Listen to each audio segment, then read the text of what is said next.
की दुनिया में बेग को दिखाया जाता है जो कि पूछता है कि कितना समय हो चुका है, जिस पर आहन कहता है कि यहाँ तो 3 घंटे हो चुके हैं, पर रेड गेट के अंदर 3 दिन हो चुके हैं। इस पर अब बेग कहता है कि इसका मतलब अंदर तो काफी मुश्किल है। ये सुनकर दोंगसू वापस जाने लगता है और अब वो कहता है कि लगता है कि जिन्हो तो मारा जा चुका है, मेरा टाइम वेस्ट हो गया। ऐसा बोलने के बाद अब वो जा ही रहा होता है, पर तभी वो कहता है कि जिन्हो तो व्हाइट टाइगर गिल्ड के अंदर है ही नहीं, तो आखिरकार वो आज की स्ट्राइक टीम के अंदर कैसे गया। तो आहन कहता है कि मेरे जिन्हो के साथ थोड़ी जान पहचान है। जिन्हो ने कहा था कि वो एक सी रैंक की रेड को ऑब्जर्व करना चाहता है, इसलिए मैं उसे यहाँ लेकर आया। ये सुनकर दोंगसू कहते हैं क्या इतना ही। ऐसा बोलने के बाद वो जाने लगता है, जो देखकर आहन थोड़ा सा रिलैक्स हो जाता है। पर तभी दोंगसू अब काफी ज्यादा तेज स्पीड में अचानक से आता है और आहन का गला पकड़ लेता है और अब वो उसे कहते हैं कि तुम्हें क्या लगता है कि मैं एक बेवकूफ हूँ, तुम आखिरकार क्या प्लानिंग कर रही हो। दोंगसू अब उसे मारने वाला होता है, ये देखकर बेग बीच में आ जाता है और अब वो दोंगसू का हाथ पकड़ लेता है और कहता है कि आहन को छोड़ दो। ये सुनकर दोंगसू भी गुस्से में आ जाता है और कहता है कि क्या तुम मुझे ऑर्डर दे रहे हो, तुम इतने में बड़े नहीं हुए हो। ऐसा बोलने के बाद अब दोंगसू आहन को छोड़ देता है और अब वो बेग से लड़ने के लिए तैयार हो जाता है। हम लोग अब देखते हैं कि बेग और दोंगसू आपस में लड़ने के लिए तैयार हो जाते हैं, जो देखकर अब आहन काफी ज्यादा डर जाता है। वो अब कहते हैं कि अगर ये बैटल नहीं रुकी तो काफी ज्यादा तबाही हो जाएगी। इसके बाद हम लोग अब बेग और दोंगसू को देखते हैं जो कि एक दूसरे को मुक्का मार देते हैं, जिसकी वजह से वहाँ पर अब एक काफी बड़ा धमाका हो जाता है। और इसी में वापस से हमें अब रेड गेट का सीन दिखाया जाता है, जहाँ पर किम चुल अब वहाँ से जा रहा होता है। वो अब कह रहा होता है कि अगर हमारे साथ हमारे गियर्स होते तो हम लोग जीत जाते। तभी उसे सामने की तरफ अब वही बेयर्स दिखाई देते हैं जिसे जिन्हो ने मारा है। उसे देखकर वो हैरान हो जाता है और अब वो कहने लगता है कि क्या इन सभी को उस ई रैंक के हंटर ने मारा है, ऐसे कैसे हो सकता है। जरूर से ये जो भालू है ये काफी कमजोर होंगे, कहीं उन आइस प्लेयर्स ने तो इन्हें नहीं मारा। ऐसा बोलने के बाद वो काफी डर जाता है और वो वहाँ से भाग जाता है। इसके बाद हमें वापस से बाहर का सीन दिखाया जाता है, जहाँ पर जिनचुन ने दोंगसू और बेग के हाथ को पकड़ लिया था। वो अब उन लोगों से भी कहते हैं शुक्रिया अपने आप को होल्ड बैक करने के लिए, नहीं तो मेरे हाथ खत्म हो जाते। ये सुनकर वो लोग भी अब रुक जाते हैं। इसके बाद अब किम चुल दोंगसू से कहता है कि मुझे नहीं पता कि आखिरकार आप जिन्हो में इतना इंटरेस्टेड क्यों हो, पर पर्सनली मैंने जिन्हो को 2 महीने पहले फिर से चेक करा था और मैं इस चीज की आपको गारंटी देता हूँ कि जिन्हो एक ई रैंक का हंटर है। सर्वेलेंस टीम ने हंटर द्वांगसुक यानी कि आपके भाई के डेथ इस बात से कंफर्म करिए कि आपका भाई एक मैजिक बीस्ट से मरा है। ये सुनकर दोंगसू कहता है कि ये कहानी तो बस पब्लिक के लिए है, ऑब्वियसली ये कहानी झूठी है। योजिन कंस्ट्रक्शन का वो जो हंटर है उसने मेरे भाई को मारा होगा। ये सुनकर जिनचुल अब कहता है कि तो फिर आप जिन्हो के पीछे क्यों पड़े हो, जिस पर दोंगसू कहता है कि ये तो बस एक्सक्यूज है उस बंदे को मारने का। तभी अचानक से दोंगसू को अब फोन पे मैसेज आ जाता है, जिसकी वजह से अब उसे वहाँ से जाना पड़ता है। वहीं पर अब आहन भी अब अपने मन में सोच रहा होता है कि कोई भी जिन्हो की पावर को समझ ही नहीं पा रहा है, जिस तरीके से मैं समझ पा रहा हूँ। मुझे विश्वास है कि जिन्हो सर्वाइव करेगा और वापस आएगा। अगले सीन में हम लोग अब किम चुल को देखते हैं, जो कि जिन्हो के ग्रुप के पास पहुँच जाता है और वो उन्हें देखकर काफी ज्यादा हैरान हो जाता है और कहते हैं कि ये सभी कमजोर लोग अभी तक जिंदा कैसे हैं। इन लोगों के पास कपड़े भी हैं, खाना भी है, जरूर से इन लोगों ने हमारा सामान चुराया होगा। ऐसा बोलने के बाद अब वो गुस्से से उन लोगों के पास पहुंच जाता है और कहते हैं कि मेरी पूरी टीम खत्म हो चुकी है, क्योंकि उन लोगों के पास सप्लाईज और सामान नहीं थे, तुम भी लोगों ने उन सामानों को छिपाया होगा। ऐसा बोलने के बाद वो मन में पार को भी देखता है, यानी कि उसी लड़की को, और अब वो कहता है कि तो तुम्हें पता था कि ये सब होने वाला है, इसलिए तुम इस ग्रुप में आई थी। ऐसा बोलने के बाद वो 3 गिनने लगता है और कहता है कि मैं तुम सभी लोगों को मार दूंगा। जिसके बाद वो उन लोगों के ऊपर हमला करने वाले ही होता है, पर तभी अचानक से वहाँ पर जिन्हो आकर उसके ऊपर हमला कर देता है और उसे पीछे फेंक देता है। जिन्हो भी अब उसे कहने लगता है कि तुम अपनी खुद की गलती किसी और पर डाल रहे हो, तुम्हारे साथ साथ और लोग भी यहाँ पर आ गए। ऐसा बोलने के बाद जिन्हो कहता है कि अपनी स्टील स्किल को बंद कर लो, तुम्हारा ऑरा मैंने नोटिस कर लिया है। हम लोग को अब पता चलता है कि जिन्हो ये बात उन सभी आइस एल्फ को कह रहा था जो कि छुपे हुए थे। जिसके बाद अब वो लोग भी सामने आ जाते हैं। उसे देखकर जिन्हो की टीम अब डर जाती है, क्योंकि ये सभी एल्फ काफी ज्यादा है। जिन्हो भी अब वहाँ पर देखता है कि एक एल्फ घोड़े पर बैठा हुआ था, जो देखकर जिन्हो समझ जाता है कि ये जो एल्फ है ये इन सभी का बॉस होगा। वो बॉस भी अब जिन्हो से कहने लगता है कि मैं तुमसे हैरान हूँ, तो जिन्हो भी अब उसे बात करने लगता है। ये देखकर जिन्हो के साथ ही और वो जो बॉस होता है वो काफी ज्यादा हैरान हो जाते हैं, क्योंकि जिन्हो अब उन्हीं की लैंग्वेज का यूज कर रहा है। जिन्हो खुद काफी ज्यादा शौक हो जाता है कि आखिरकार वो इस बॉस की भाषा को कैसे समझ पा रहा है, शायद से सिस्टम की वजह से ऐसा हुआ है।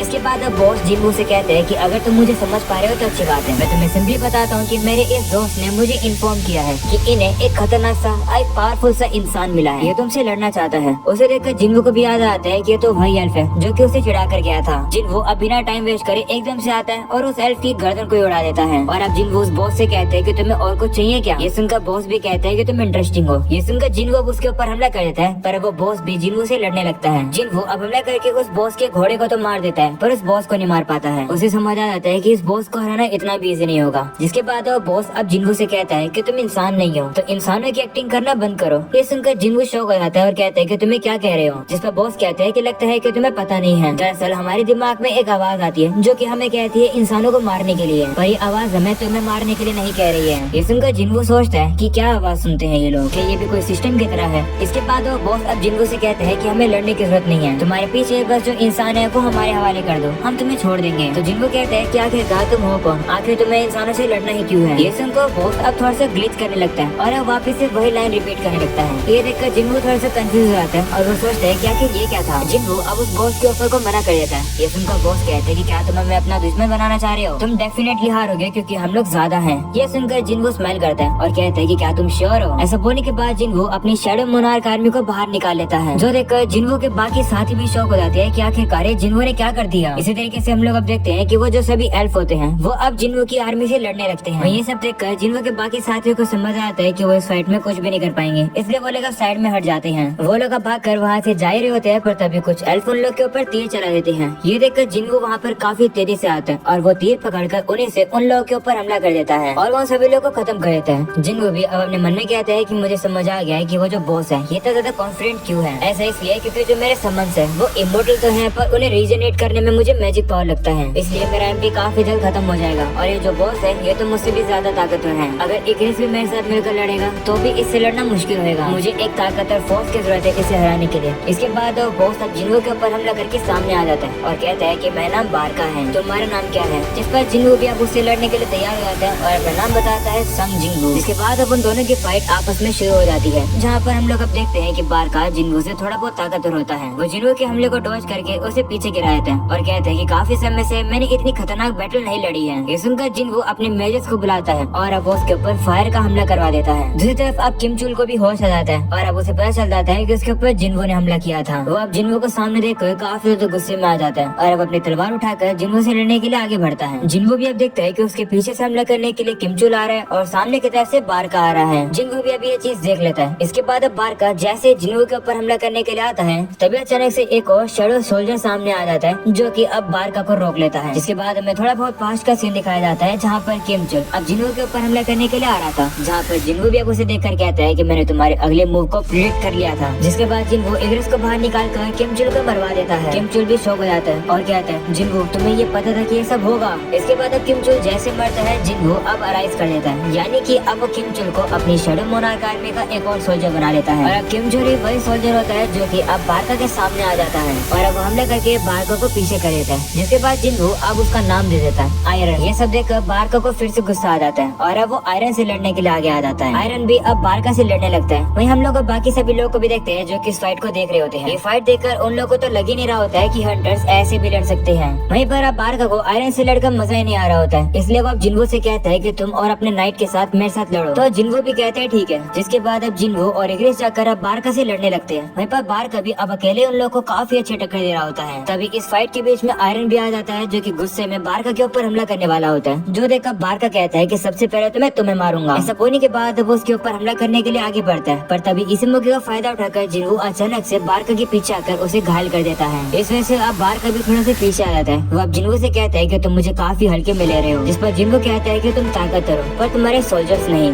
ये सुनकर बारका भी अब देखता है कि उसके जितने भी सोल्जर्स हैं वो अब जिन्गो के सोल्जर से हार चुके हैं। ये देखकर बारका फिर से गुस्से में आ जाता है और वो जिन्गो के ऊपर हमला करता है। वहीं पर जिन्गो अपने ही वेपन को उसके ऊपर फेंकता है, पर बारका उसके अटैक को डॉज कर देता है। बारका अब जिन्गो से कहता है कि तुम कितने बेवकूफ हो, अपने ही वेपन को फेंक रहे हो। ऐसा बोलने के बाद वो फिर से जिन्गो के ऊपर हमला करने के लिए आता है, पर तभी जिन्गो अपने वेपन को घुमाकर पीछे ले आता है और अब वो वेपन बारका को लगने वाला होता है, पर तभी बारका अपने वेपन को आगे कर देता है, जिसकी वजह से अब आपस में टकराने की वजह से उसका वेपन ही टूट जाता है। इसी मौके का फायदा उठाकर जिन्गो आयरन को भेज देता है और अब आयरन जाकर बारका को पकड़ लेता है। जिसके बाद जिन्गो अब बारका के साथ अब मेजेस का फायर बॉल का हमला करवा देता है। इसके से वहाँ पर अब एक काफी बड़ा धमाका होता है, पर तभी हम लोग अब देखते हैं कि बारका को अब भी कुछ नहीं होता है। वह आयरन के ऊपर हमला करके उसे खत्म कर देता है। वो अब गुस्से में जिन्गो से कहता है कि तुम्हारी हिम्मत कैसे हुई, मैं तुम सभी लोगों को खत्म कर दूंगा। वो जैसी ये बात बोलता है तभी जिन्गो शील्ड स्किल का यूज करके काफी तेजी से उसके पास पहुंच चुका था। जिन्गो अब उसके ऊपर हमला कर देता है और कहता है कि फाइट खत्म होती है। बारका भी अब जिन्गो के हाथ को पकड़ लेता है और कहता है कि नहीं, ये फाइट तब खत्म होगी जब मैं चाहूंगा। तभी हम लोग अब देखते हैं कि पीछे से आयरन फिर से खड़ा हो जाता है और वो बारका के ऊपर हमला कर देता है। वहीं पर अब जिन्गो तो काफी आराम से वहाँ से चला जाता है और अब आयरन का हमला लगने के बाद अब बारका नीचे गिरकर खत्म हो जाता है, जो देखकर जिन्गो कहता है कि मैंने तो कहा था ये फाइट खत्म हो गई है। और अब बारका को हराने की वजह से जिन्गो का लेवल अप भी हो जाता है। तभी जिन्गो देखता है कि जो आयरन है वो अभी भी बारका को मारे जा रहा है, जो देखकर जिन्गो उसे रोकने के लिए कहते हैं और कहते हैं कि अपने आप को कंट्रोल करो।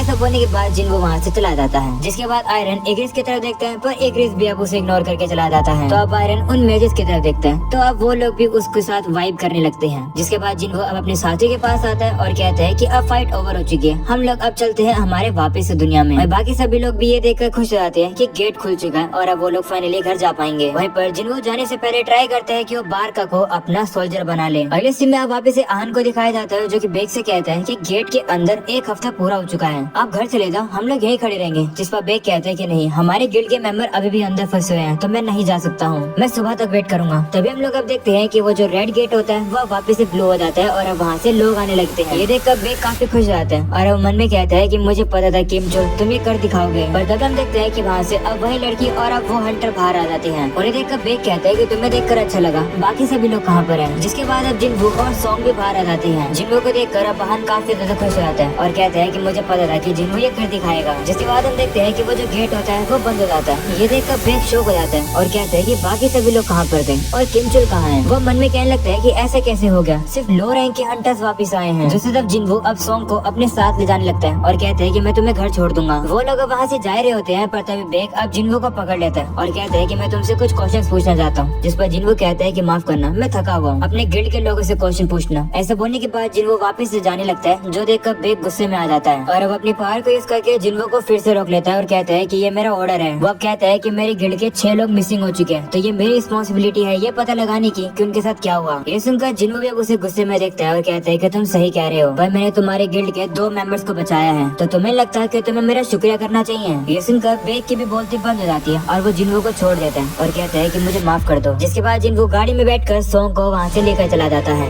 दूसरी तरफ बेग अब उसी लड़की से कहता है कि आखिरकार जिन्वो कौन था, फ्रेंडली तो नहीं लग रहा था ये। जिस पर लड़की कहती है कि बॉस को हराने के बाद जिन्वो का मूड थोड़ा अचानक से खराब हो गया। जिस पर आहन कहते हैं कि शायद से थकान की वजह से ऐसा हुआ होगा, पर जिन्वो बुरा पर्सन नहीं है। ये सुनकर बेग अब आहन से कहता है कि चाहे कुछ भी हो जाए तो मैं जिन्वो को हमारे गिल्ड में लेकर आना होगा। ऐसा बोलकर बेग वहाँ से चला जाता है। वहीं पर अब आहन भी अपने मन में कहता है कि शायद से इसका मतलब मैं सही था इतने समय से। इसके बाद अब अगले सीन में जिन्वो अब सॉन्ग को उसके घर पर छोड़ देता है, जहाँ पर सॉन्ग भी अब जिन्वो से कहती है कि घर सेफली जाना। वो अब जिन्वो को सीधा उसके नाम से बुलाती है और कहती है कि आज के लिए शुक्रिया, मैं कल आपसे फिर से मिलना चाहूंगी। ऐसा बोलने के बाद वो शर्मा कर वहाँ से चली जाती है। वहीं ये देखकर जिन्वो कंफ्यूज होता है कि आखिरकार ये क्या था। अगले सीन में जिन्वो अब घर जा रहा होता है, जहाँ पर अब वो देखते हैं कि उसे सिर्फ आज के दिन में सिर्फ ये मिला है। ये वही वेपन है जो कि बारका यूज करा था। जिन्वो मन में कहता है कि बारका का लेवल काफी ज्यादा हाई था, तो मैं उसे अपने सोल्जर टीम में ऐड नहीं कर पाया। और क्योंकि जिन्वो के 3 ट्रायल्स पूरे हो चुके थे, तो वह बारका के सोल को एक्सट्रैक्ट नहीं कर पाएगा। इस वजह से जिन्वो का अब काफी मूड खराब हो जाता है और अब वो घर पर वापस आकर अपने चेहरे को धो रहा होता है। तभी जिन्हा उससे कहती है कि जल्दी आ जाओ, नहीं तो मैं खाना खा लूंगी अकेले ही। जिस पर जिन्हो भी कहता है कि मैं आ रहा हूँ। अगले सीन में अब हमें अगले दिन का सीन दिखाया जाता है, जहाँ पर हम लोग जिन्हो को देखते हैं। तो अब रेड बैटल जाने के लिए तैयार है, पर तभी जिन्हो से कहते हैं कि रास्ते में हमें आज किसी और को भी लेकर चलना है। इसके बाद अब लोग सोंग के घर पर आते हैं, जहाँ पर जिन्हो अब सोंग को अपने साथ लेकर चलेगा। इसके बाद सोंग भी अब गाड़ी में बैठ जाती है और वो जिन्हो से कहती है, जिन्हो सॉरी तुम्हें मुझे लेने आना पड़ा।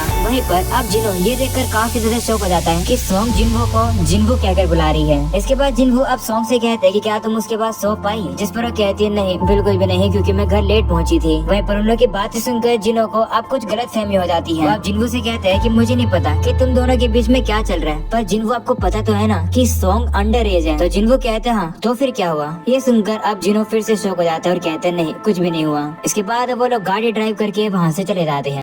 सब्सक्राइब किए बिना मत जाना।